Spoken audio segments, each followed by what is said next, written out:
Morning, RJ. How you doing today? I am doing well, my friend. How about you, Ron? I can't complain. We got a great topic today. This is one that you and I have been asked about a lot, and we seem to almost every other conversation have some uh, chat about this, right? So today we're talking about responsible AI, and we're going to talk about what it is, its effect on businesses, both positive and negative.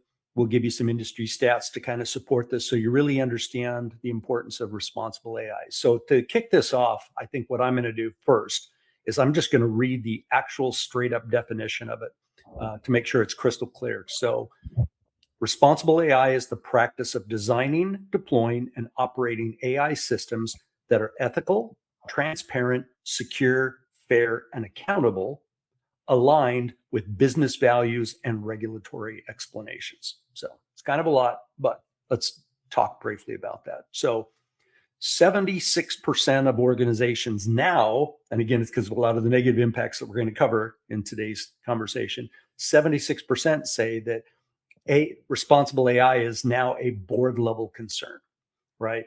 And MIT BCG studies said that 74% of projects fail because they stall because they don't have their data governance, they don't have the risk all figured out up front, right? So responsible AI nowadays isn't philosophical anymore. It's tied directly to whether these AI projects actually survive past the pilot, right? There's a lot of risk. There's a lot of things that can happen with AI. And we're going to cover that today. So, RJ, why don't you kick us off?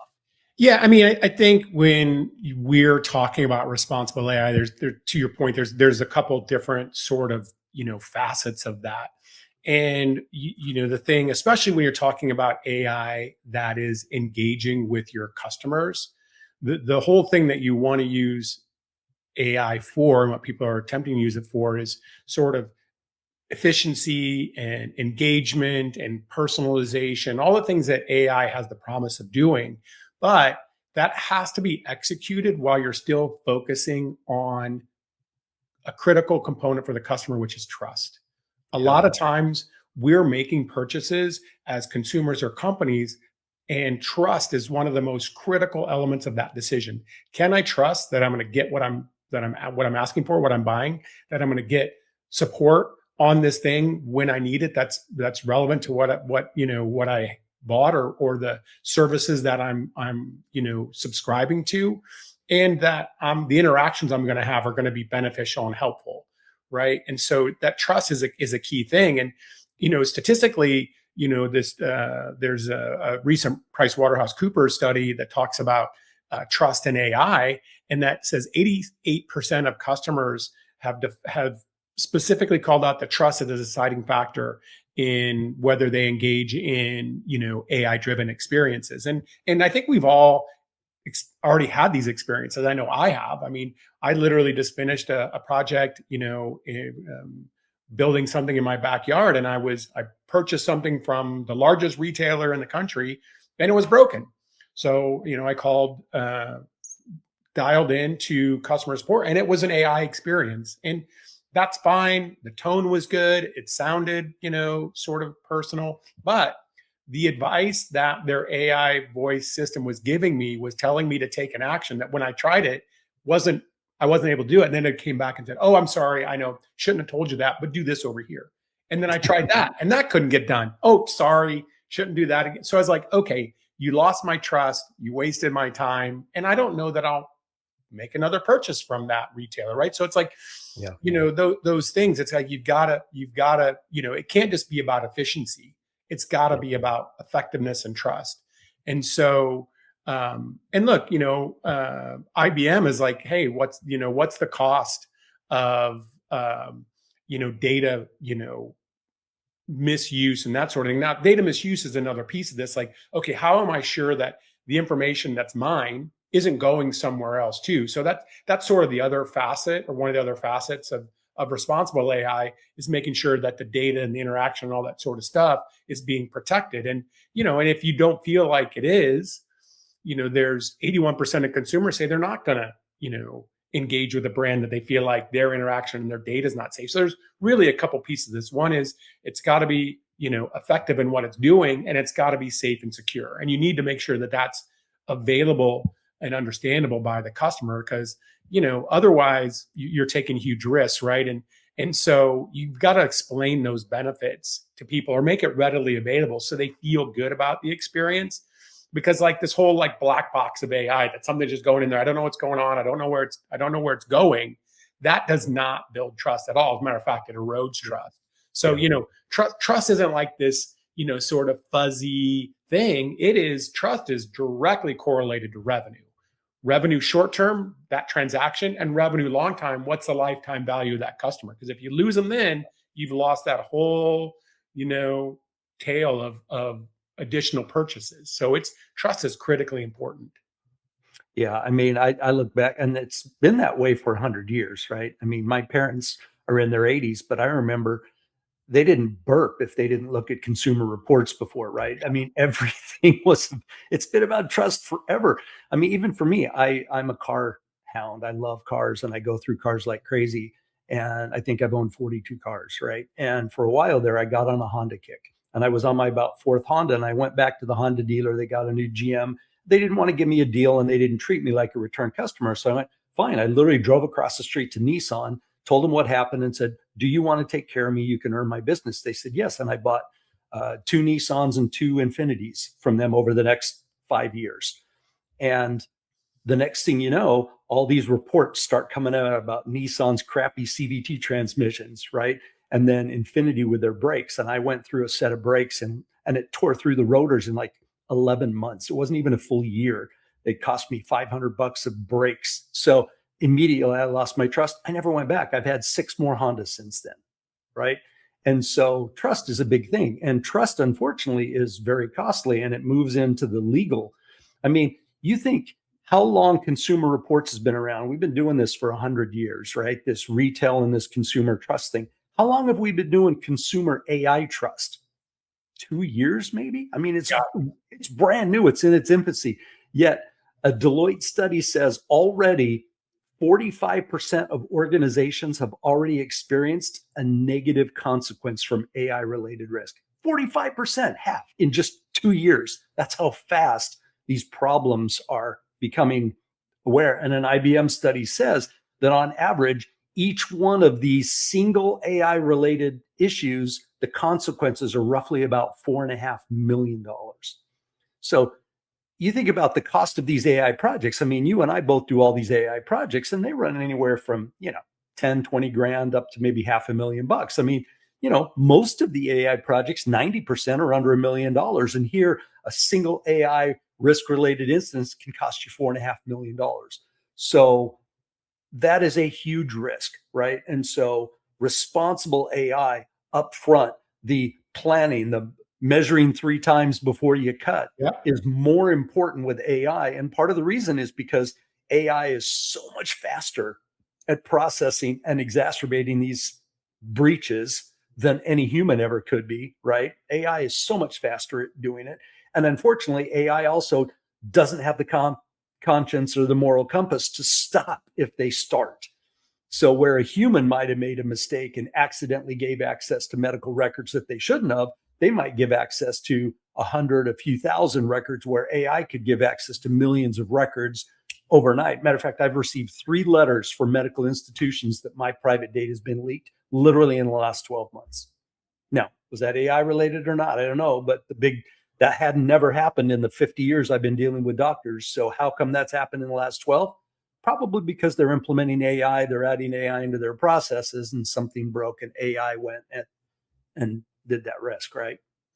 Yeah, and I think that's so, again, like there's trust from an interaction perspective, and there's trust from just like, I know that my data is being respected and handled properly, right? Right.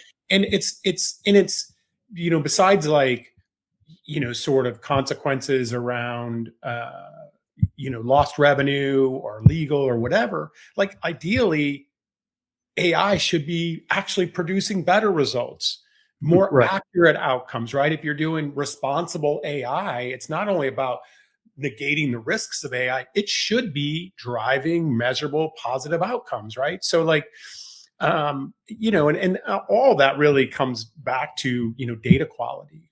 And Yeah. data quality isn't like a new problem, right? Data quality has been a problem for a long time, but now that so much data is being exposed and utilized, it just highlights that problem that much more.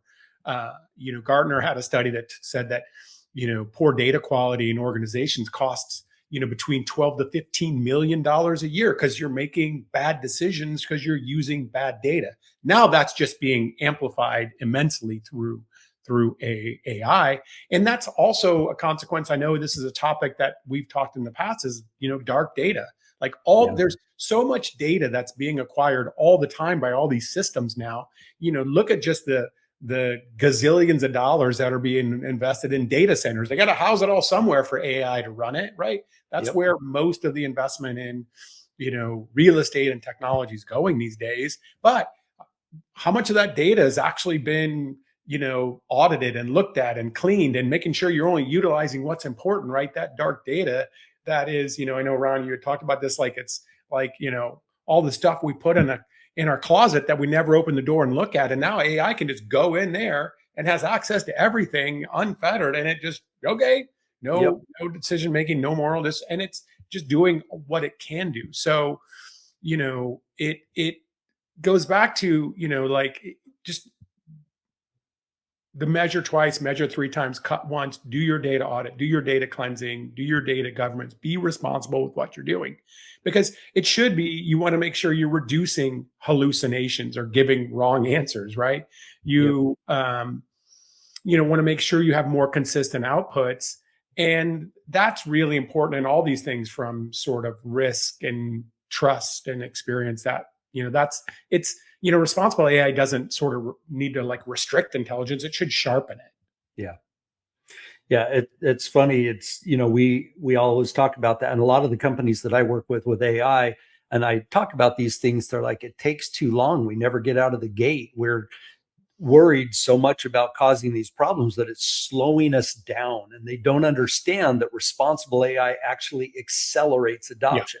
You think about it. I mean, there's a study McKinsey did that said 67% of employees say they avoid using AI tools because they can't trust them, or they've got concerns that, like you said, it hallucinates and give back answers. I mean, you gave me one, and I don't want to share because it's your story, but you told me a story about a financial thing that happened to you the other day. And so you uploaded all the documents and asked AI to spit out why this issue came up. And it came back and spit out an answer. And you're like, how did you come up with that answer? And you said, it's just, well, I made it up to fit the numbers. That's exactly true. I mean, this was a critical calculation, and just like, it just made it all work for me. I'm like, but that was not accurate. I don't want it to work. I want it to be real. That's right. So responsible AI really means that you're thinking about your governance up front. And if you spend the time, that's the measure twice, right? You do the governance, you make sure that you're not pulling in PHI data in medical situations. You're not pulling in social security numbers into an area where it's not supposed to be there. So an AI chatbot can accidentally share out credit card numbers and social security numbers, things like that. And if you clean out that data, if I knew I was doing a big, huge project and my database, you came to me and RJ said, hey, by the way, we tokenized all the credit card numbers. There's no credit card numbers or bank account numbers in this database at all. So even if you accidentally had a breach, somebody got a hold of the database, we're good. My shoulders would drop and I would accelerate my work because I would have no concerns that there's data in there that's not supposed to be, or I have to do all this other stuff with my AI project to protect that data because I know the governance rules have been put in place to secure and make sure I don't have to deal with that after the fact, right? So responsible AI should accelerate your project. It might take a little more time up front, but it removes risk and it removes fear, right? Yeah, and look, I mean, when I'm talking to prospects and clients, and I know you do the same. Our objective is to build a long-term partnership. Yeah. I know that unless we're successful in the short term, we're never going to get to the long term, right? That's right. And AI is the same way. So, responsible AI should enable long-term ROI, long-term innovation. But if it fails in the short term, you're never going to get it off the ground.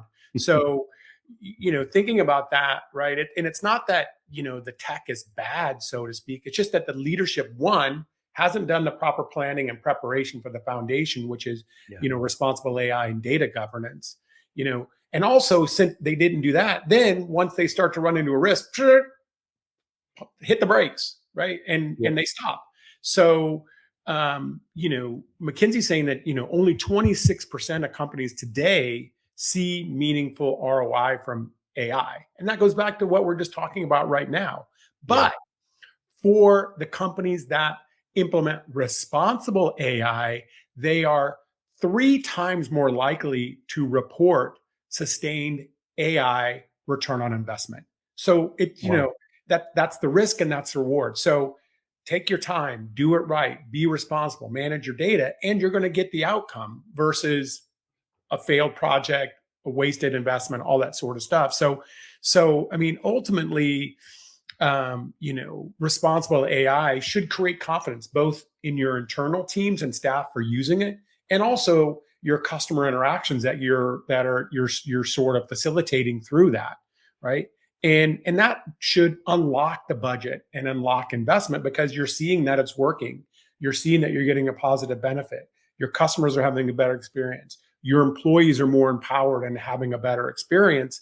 And then that enables you to scale, right? That's the whole thing. You've got to be able to scale. So I mean, really, the ROI of AI isn't necessarily a technology problem. I mean, that's part of it for sure.